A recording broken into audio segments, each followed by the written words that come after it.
Falando tanto sobre relacionamentos, né? E estando tão dedicado ao meu relacionamento comigo mesma, sobretudo,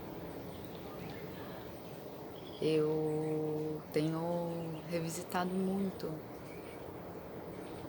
a minha compreensão sobre fé. Partindo agora do ponto de vista da devoção.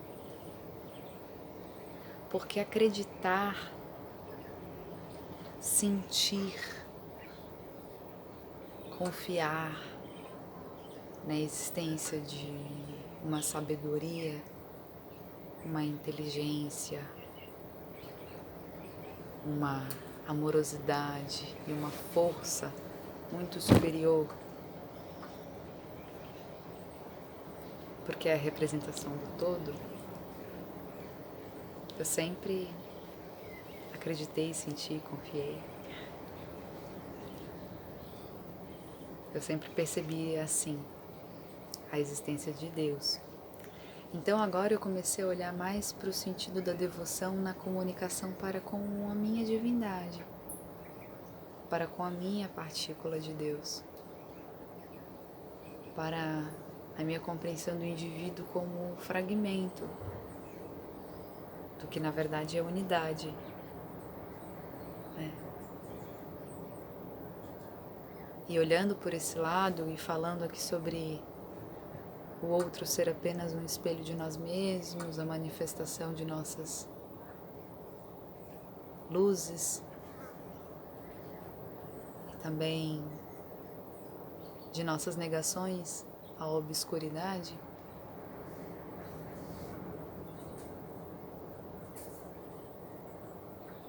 eu venho pensando muito sobre como ser mais compassiva comigo e com o outro, cada vez mais gentil, mais respeitosa, livre, permeando as relações com entrega, com sinceridade, com harmonia. E quando a gente pensa na perspectiva do divino, de honrar o próprio divino e honrar o divino do outro, as coisas ficam muito simples. Só que a questão não é a gente entender isso aqui, nem repetir isso aqui. E muito menos querer que o outro faça.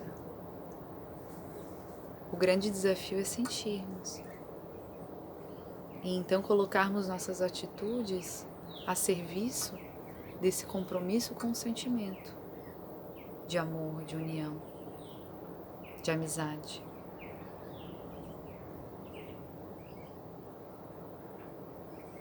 E então eu senti de compartilhar aqui uma leitura, na verdade, que me abrilhantou a manhã de hoje, com a palavra de Deus, né? Acendendo assim a fé e a devoção. E é interessantíssimo porque que um curso em milagres fala-se muito da relação com o outro, que na verdade é a relação consigo, que na verdade espelha uma relação que você tem com o divino. Né? E vivemos num mundo em que se fala muito da representação, da superioridade. Aí fala assim, soberania. E se discute tanto que daí na simplicidade dessas palavras eu consigo entender mais claramente o sentido do amor ao irmão. Aqui, por exemplo, capítulo 20, onde eu comecei a ler, eu abri essa página. A Semana Santa. Estavam falando aqui sobre como devemos celebrar a Semana Santa e não lamentá-la, né? Porque a Páscoa não é a celebração do custo do pecado, mas do seu fim. É a celebração da ressurreição, da vida após o período de vida-morte. A vida vem na sequência novamente. É assim com todos nós. E Cristo demonstra isso também na sua história. E aqui diz que todo o Calvário e todo o processo para a redenção já havia sido revelado ao Filho de Deus. Que ele era confiante na vitória e por isso tranquilo, por isso em paz.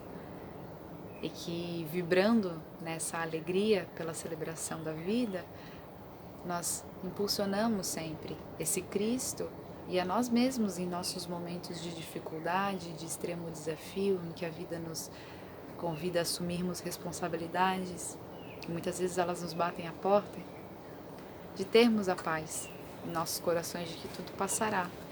E assim, entoarmos o canto do amor, e não do sofrer, da dor. Ainda que a dor exista, respeitemos a dor no silêncio dela mesma. Né? Que os nossos corações estejam em festa pela vida. E daí que ele falava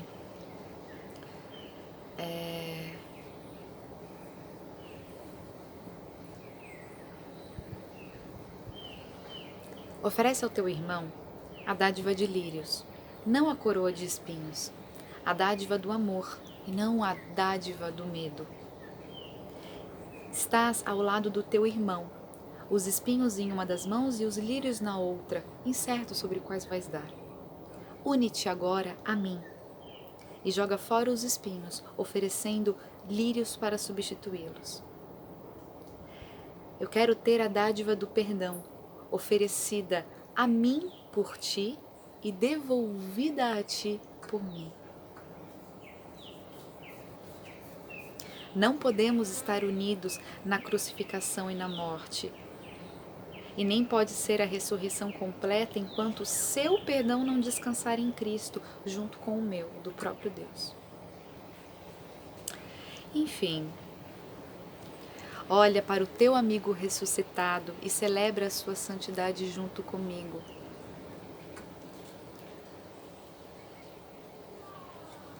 Aí ele falava aqui sobre a mente, que dá esperando receber, mas que o coração entrega por serviço, propósito e amor. Fala sobre os nossos próprios altares, que às vezes colocamos luzes a ele e julgamos o altar do outro, sem entendermos que o altar que julgamos, em muitos aspectos, somos nós mesmos.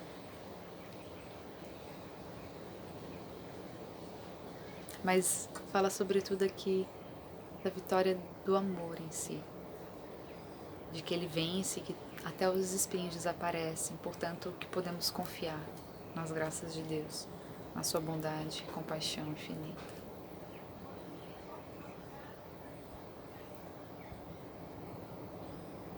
A tua casa tem chamado por ti desde o início, e nunca deixastes inteiramente de ouvir. Ouvistes, mas não sabias como olhar nem para onde, e agora sabes. Em ti está o conhecimento, pronto para ser desvendado e libertado de todo o terror que manteve oculto. Não existe medo no amor. Vamos elevar os nossos olhos juntos, não com medo, mas com fé, e não haverá medo em nós, pois em nossa visão não haverão ilusões, só um caminho para a porta aberta do céu, a casa que compartilhamos em quietude e onde vivemos em gentileza e paz como um só, juntos. Aqui ele fala sobre o Espírito Santo, que nos ama incondicionalmente e, portanto, divide conosco a sua visão de paz e bem.